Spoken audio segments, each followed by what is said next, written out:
forti temporali nel pomeriggio sulla montagna veneta, frana a Misurina, allagamenti, chiusi passi Cima Banche, Monte Croce di Comelico, è previsto maltempo anche nel weekend. Intanto la pianura soffoca dal caldo, oggi la giornata più afosa, record a Galzignano, sfiorati 38 gradi, rischio blackout e malori nelle città. Pedemontana, il Tribunale del Riesame di Vicenza ha ordinato il dissequestro della galleria di Malo, chiusa il 4 luglio nell'ambito dell'indagine su materiali non conformi. Altri 2 motociclisti hanno perso la vita sulle strade del Veneto, 25enne esce di strada e finisce nel fosso a Montebelluna, ad Eraclea 56enne si schianta contro un'auto. Terzo assalto in villa in pochi giorni, nella notte coniugi veronesi sorpresi nel sonno da 3 banditi che li hanno legati e rapinati, rubati gioielli, soldi e una pistola. Autonomia, anche oggi si è tenuto un incontro a Roma, un mini vertice sui beni culturali, ma si punta già al summit della prossima settimana. Il ministro Stefani, l'autonomia è un'opportunità per il Sud. Il Veneto, re delle ferie d'agosto, guida le classifiche delle regioni italiane con oltre 13 milioni di presenze totali di turisti nel mese d'agosto, seguito da Emilia Romagna e Toscana, lo studio di Federalberghi. Buonasera e ben ritrovati con l'edizione del Veneto dei nostri telegiornali. In primo piano il tempo, perché mentre in pianura si soffoca dal caldo, in montagna il tempo è già cambiato. Nel pomeriggio i primi violenti temporali con frane e smottamenti, disagi alla viabilità, ma per l'aggiornamento sulla situazione ci colleghiamo subito in diretta telefonica con Belluno e la nostra Tiziana Bolognani. Buonasera Tiziana. Sì, buonasera Marta, buonasera a te a studio e ai telespettatori che ci stanno seguendo. Incrociando le dita, sembra che la situazione stia rientrando nella normalità, anche se nel pomeriggio si sono vissuti momenti di forte apprensione, di paura sulla provinciale del Passo Fedaia. Le immagini che state vedendo probabilmente sono state registrate all'altezza del rifugio Capanna Villa in comune di Roccapietro. Un temporale violentissimo ha scaricato in pochissimo tempo 1 centinaio di millimetri d'acqua e l'irruenza del fortunale estivo ha provocato quello che state vedendo, cioè un nuovo ammasso di acqua, detriti e fango che hanno invaso come un fiume in piena la strada. Vista la situazione di allerta diffusa già nella giornata di ieri, è stata immediatamente attivata la reperibilità del personale di Veneto Strade e la precauzione ha consentito di intervenire praticamente in tempo reale, tanto che attorno alle 17:30 la strada è stata riaperta a senso unico alternato. Ma non è stata l'unica emergenza del pomeriggio, perché fra Misurina e Carbonine sulla provinciale 49 negli stessi minuti 300 metri cubi di materiale sono riversati in strada sfiorando un'auto e per fortuna non ci sono stati feriti. C'è da dire che anche in questo caso si è rivelata fondamentale la presenza degli uomini di Veneto Strade che dalla settimana scorsa nella stessa zona stanno lavorando per ripristinare e mettere in sicurezza l'area interessata da un altro smottamento. E però, dopo che a tempo di record la provinciale era stata riaperta attorno alle 16, verso le 18 la nuova caduta di massi ha reso necessaria la chiusura totale della 49 e così sarà fino a quando non potrà essere garantita l'incolumità di persone e mezzi. La circolazione del lato bellunese è stata comunque rallentata da un altro evento che nulla ha a che vedere con il maltempo ma che adesso è collegato. Parliamo di una gara ciclistica, il 43esimo Giro delle Dolomiti, il cui passaggio ha causato non pochi disagi agli automobilisti. Infatti, a causa delle frane il traffico è stato deviato e l'incrocio fatale con gli oltre 600 ciclisti ha scatenato il caos. Concludo ricordandovi che c'è ancora l'emergenza, l'avviso di criticità emesso ieri dalla Protezione Civile è valido fino alle 14 di sabato con un'alta previsione di rovesci e temporali diffusi in montagna, ma nel fine settimana il rischio è crescente, i fenomeni saranno estesi a tutta la regione anche con forti rovesci e grandinate. Per il comune di Borca di Cadore è confermato il livello di attenzione rinforzata sulla frana di Carcia. Marta. Grazie Tiziana, naturalmente torneremo come sempre ad aggiornarvi nelle prossime edizioni dei nostri telegiornali. Questa dunque è la situazione sulla montagna veneta. In pianura intanto si continua a soffocare dal caldo, città trasformate in veri e propri forni, la più calda Galzignano, siamo andati a vedere, si sono sfiorati oggi i 38 gradi. Uno pensa ai Colleugani, pensa al Tanto Verde, pensa alla possibilità di salire un po' di quota e quindi di rimanere al fresco, invece Galzignano in questo momento ha il record veneto per la temperatura più alta. È il posto più caldo del Veneto. Non per scherzo. Si sente? No, sì che si sente. Fa caldo, proprio è invivibile in questi giorni. Da cosa si sente che è così caldo?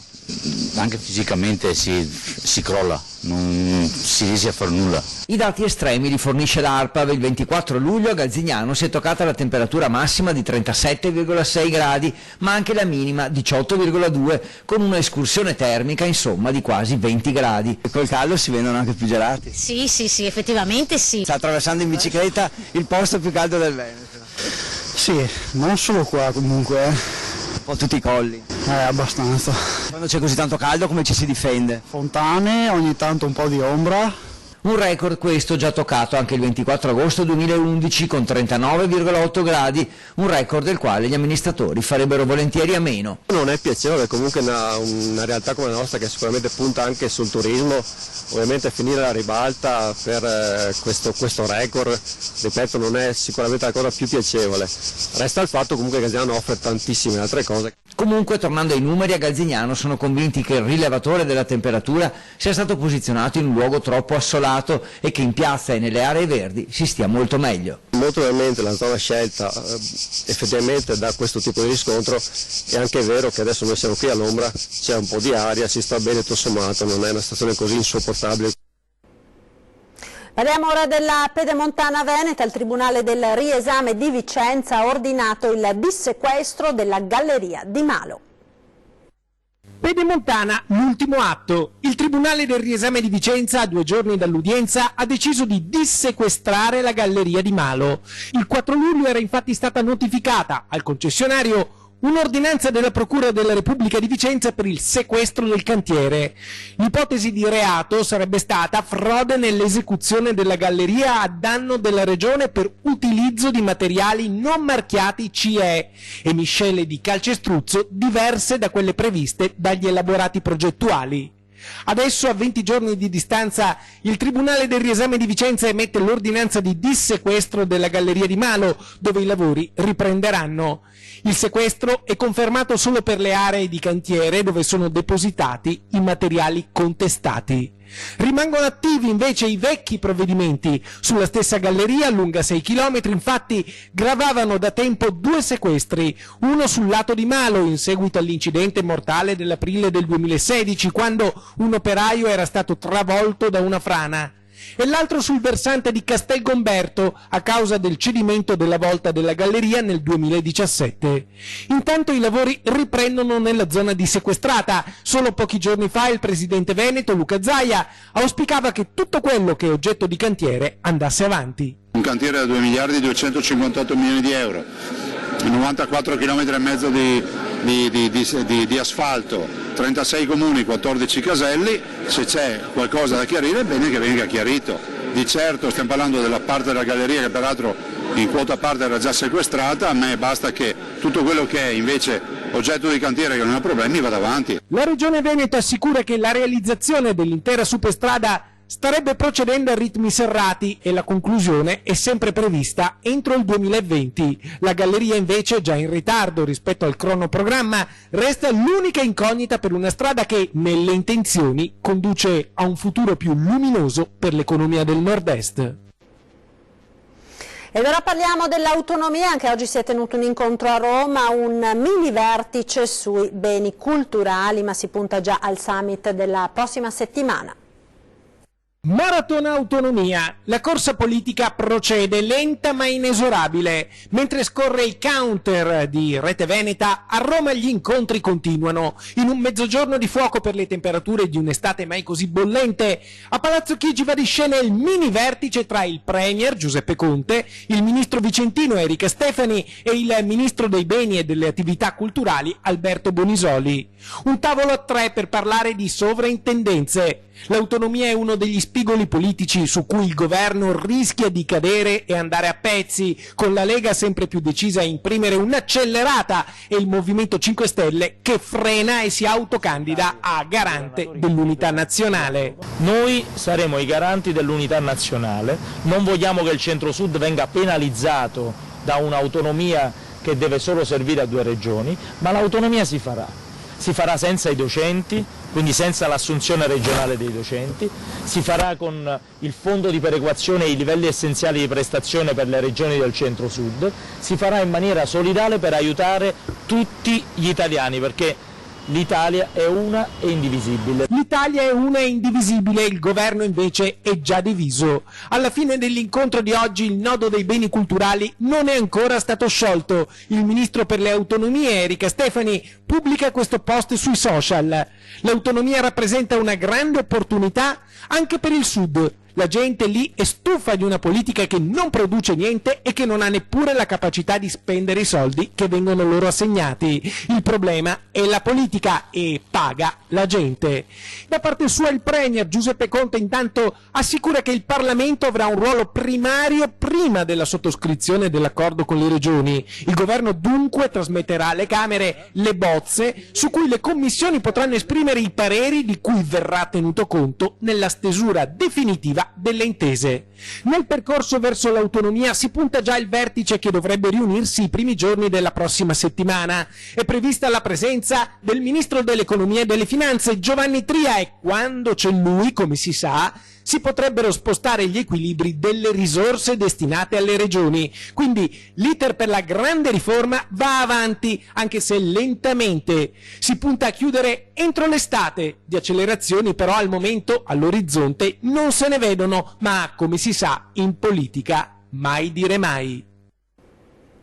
E sono di pochi minuti fa le dichiarazioni di Erika Stefani a margine appunto dell'ennesima giornata dedicata all'autonomia sui beni culturali. Possiamo registrare un'apertura, dice il Ministro, ha notato sensibilità alle richieste delle regioni sul tema delle sovrintendenze sui beni paesaggistici. Sui beni archeologici invece c'è ancora chiusura. Ora, continua il Ministro Vicentino, trasmetto i testi alle regioni per la loro valutazione. Ribadisco che la posizione della Lega sull'autonomia non cambia, è una legittima richiesta delle regioni che farà bene a tutto il Paese da nord a sud, conclude Erika Stefani.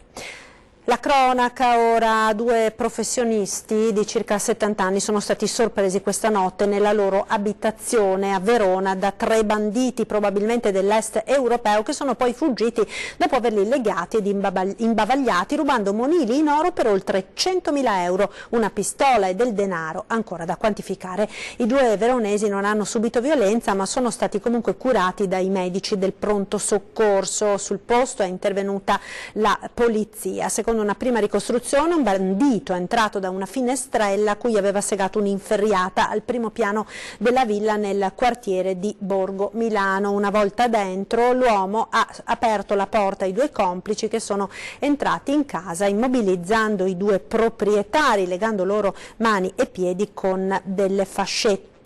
Sono andati a colpo sicuro, sapevano già che nell'abitazione c'era una cassaforte che hanno aperto con un flessibile, poi si sono anche impossessati di una pistola, del denaro contante e di monili in oro appunto per oltre 100.000 euro che la coppia teneva in custodia per conto di alcuni parenti che erano andati in vacanza. Solo all'alba i 2 coniugi sono riusciti a liberarsi e quindi a dare l'allarme.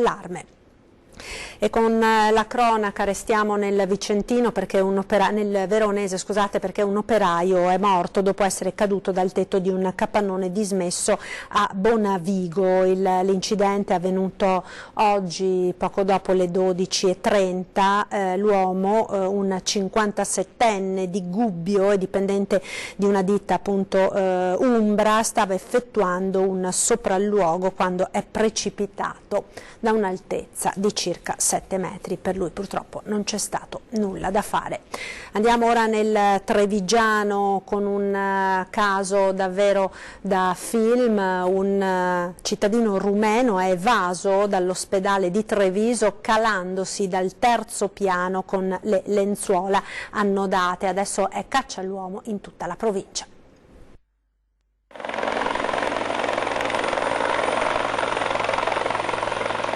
Sembra la scena di un film, ma invece è tutto vero, senza scomodare i grandi maestri del cinema, ma è roba da pellicole cinematografiche vedere Galeotti calarsi con le lenzuola di un letto di ospedale e darsi alla latitanza. È accaduto al Cafoncello di Treviso la scorsa notte. Un uomo ha eluso la sorveglianza degli agenti di polizia penitenziaria ed è scappato scivolando giù dal terzo piano del reparto malattie infettive. Un Lupin straniero di origine romena, dalle scarne informazioni trapelate da fonti investigative. Ora è caccia aperta all'uomo, che è stato visto l'ultima volta nelle campagne fuori Treviso. Carabinieri e polizia lo cercano. Ecco le primissime immagini del blitz avvenuto questa mattina in zona via Bianchini, al confine tra Silea e San Biagio di Callalta.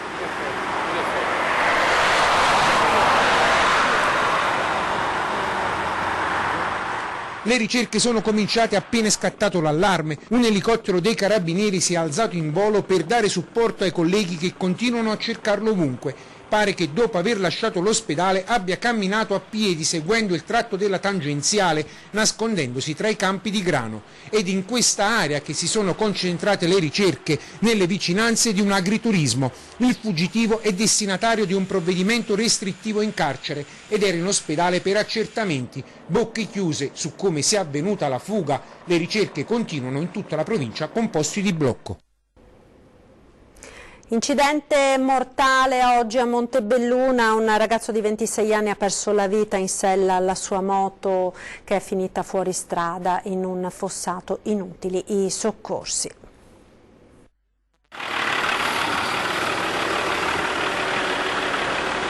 Sull'asfalto di via Schiavonesca direzione Montebelluna ci sono i frammenti di quello che resta della Kawasaki di Matteo Moretton. Nel canale invece la moto di grossa cilindrata incastrata nel fondo del fiumiciattolo. La polizia stradale intanto fotografa il casco della vittima morta sul colpo. Da quello che si vede dalle immagini l'impatto è stato violentissimo.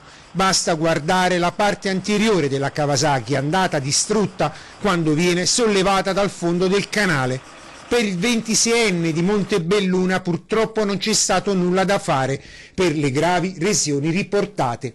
I soccorsi del SUEM sono arrivati sul posto dopo pochissimo tempo, allertati dagli automobilisti che si sono fermati a soccorrere l'uomo, ma non hanno potuto far altro che constatarne il decesso. La dinamica: in un primo momento si era pensato che il ragazzo fosse stato tamponato da un'auto fuggita dopo l'impatto, ma dopo altri accertamenti da parte della polizia stradale di Castelfranco e ascoltati alcuni testimoni, la vittima avrebbe perso il controllo della motocicletta, abbattendo prima una recinzione per diversi metri, finendo la sua corsa nel canale.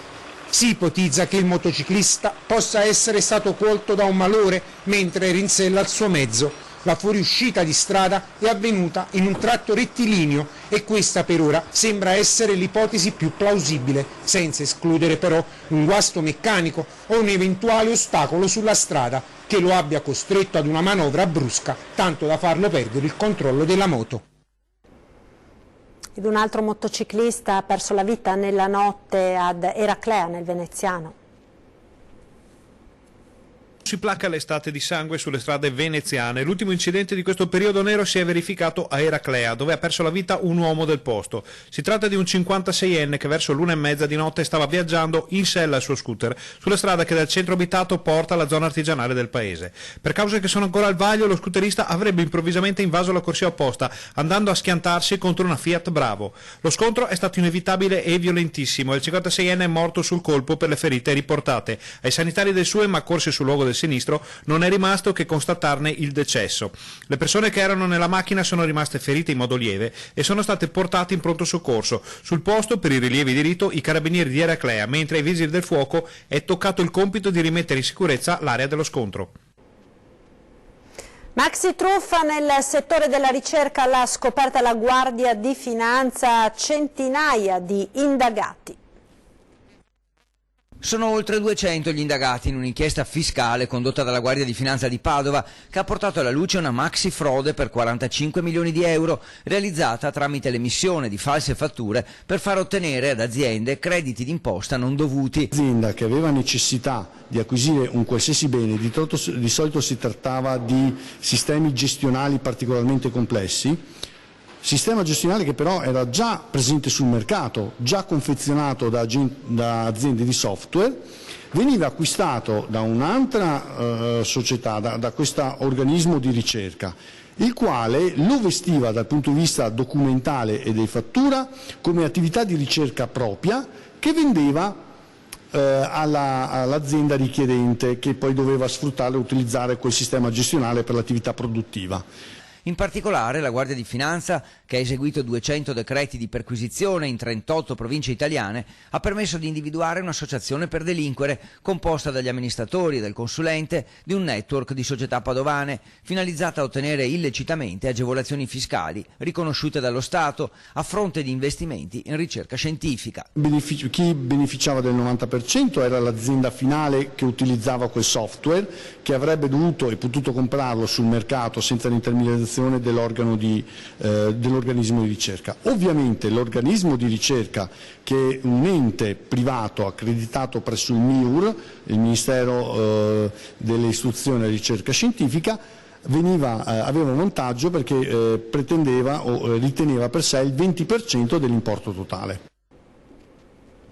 Continuiamo a parlare della polemica tra ATER ed inquilini per il caro canoni di locazione, il caro affitti, che sta suscitando un vero e proprio polverone in tutto il Veneto. La situazione a Padova, dove viene tirato in ballo anche il comune. Sentiamo. Riesplode la polemica sugli alloggi popolari a Padova dopo le proteste di alcuni inquilini per l'aumento degli affitti. Anche il sindaco Sergio Giordani aveva espresso preoccupazione e perplessità sulla nuova normativa. Ora il presidente dell'ATER rilancia e batte cassa. Ci sono in questi giorni qualche polemica anche da parte del sindaco del comune capoluogo. L'ATER avanza €500.000 di canoni non pagati dal comune di Padova. Se ce li pagasse avremmo più soldi e più risorse per dare un'abitazione dignitosa ai nostri utenti. Quanto alle proteste di inquilini e associazioni, l'ATER afferma di aver già fatto verifiche caso per caso, nonostante con soli 50 dipendenti debba controllare 10.000 alloggi e non ha rilevato anomalie. Abbiamo la certezza che i canoni che verranno applicati siano sostenibili, perché abbiamo i redditi e l'ISEE e le condizioni patrimoniali. Non c'è un solo caso, se dovesse esserci futuro lo esamineremo, non c'è un solo caso di varie polemiche o contestazioni che sono state passate sopra la mia scrivania dove abbiamo trovato delle irregolarità. Nei casi più eclatanti si sono fatte ulteriori verifiche ed è emerso che gli inquilini possono pagare gli aumenti grazie alle loro entrate, mentre associazioni e partiti chiedono di rivedere la legge o di ritardarne l'applicazione, l'ATER va avanti. Stiamo parlando di polemiche che nel momento in cui si va a verificare, a tirare un po' di polvere da sopra queste polemiche, poi si vede la realtà, e la realtà è che spesso stiamo parlando del nulla. Ribadisco, se dovessi sbagliarmi, le porte dell'ATER sono aperte, aspetto chi voglia dimostrarmi il contrario e sono pronto a risolverlo e a sistemare quanto necessario. Quanto alla Regione, disponibilità ad apportare modifiche alla normativa, che però sarà applicata senza ritardi, con buona pace di chi protesta. Noi stiamo lavorando per dei correttivi alla legge che vadano a tutelare le fasce più deboli, gli anziani pensiamo, però la legge nel suo complesso noi riteniamo sia una legge giusta, perché va proprio nella direzione di rispondere all'esigenza abitativa a chi ne ha veramente bisogno. Pubblicità, ora linea alla regia, tra poco.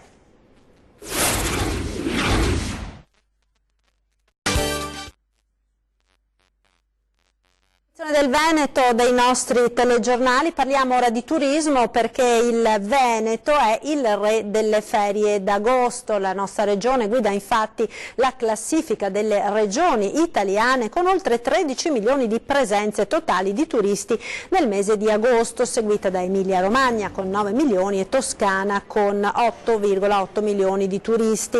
Emerge da una dettagliata analisi del centro studi di Federalberghi sulle vacanze nelle strutture ricettive italiane. La regione del nord-est è in pole position anche per quanto riguarda la clientela straniera.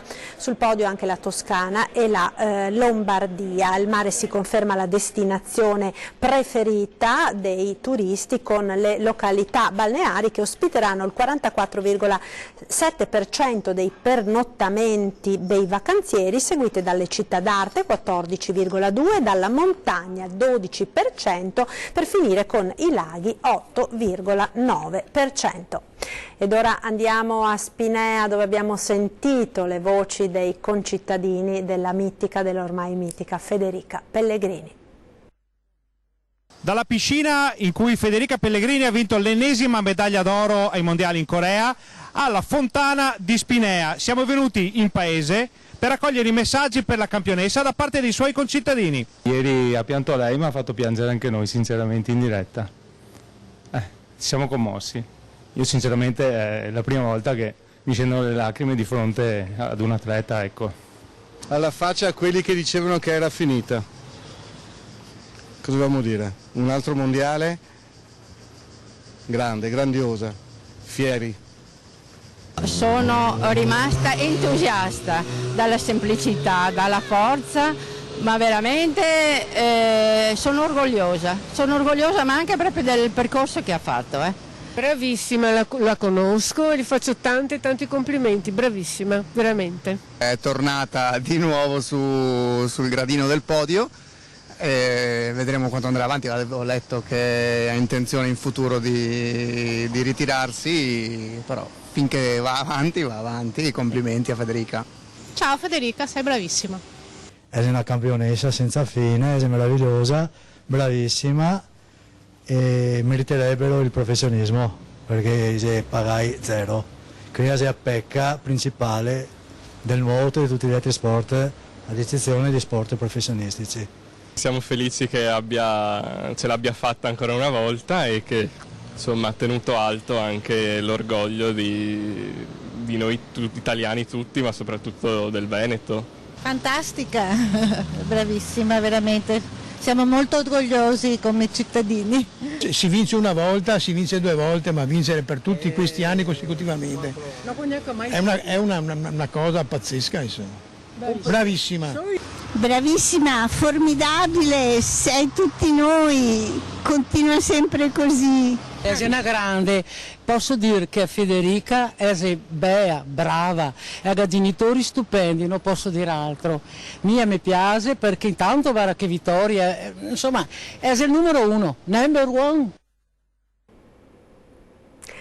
Ed era questo l'ultimo servizio dal Veneto, grazie per essere stati con noi. Vi ricordo 20:10, subito dopo i TG, questa sera si parlerà di finanza e Dio denaro con Katia Moretto e l'economista Francesco Pontelli. È tutto dunque, come sempre vi lascio alle previsioni del tempo, arrivederci.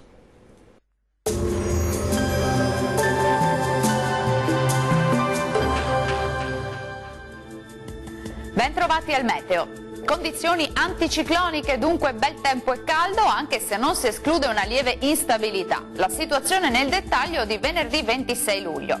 Sul Veneto tanto sole su tutti i settori, il cielo sarà, vediamo, al massimo poco nuvoloso.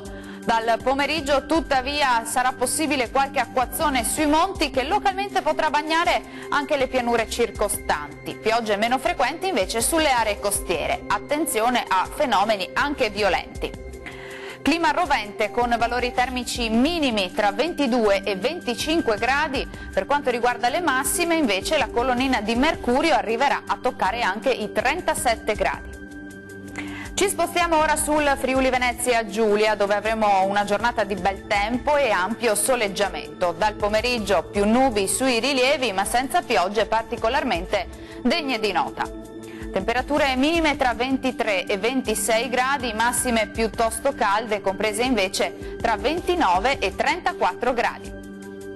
Raggiungiamo infine il Trentino Alto Adige con ampio soleggiamento al mattino, mentre col passare delle ore potrebbe verificarsi qualche rovescio a carattere sparso. Temperature minime tra 22 e 23 gradi, valori massimi molto caldi sui 36 gradi circa. Bene, dal meteo per ora è tutto. Arrivederci.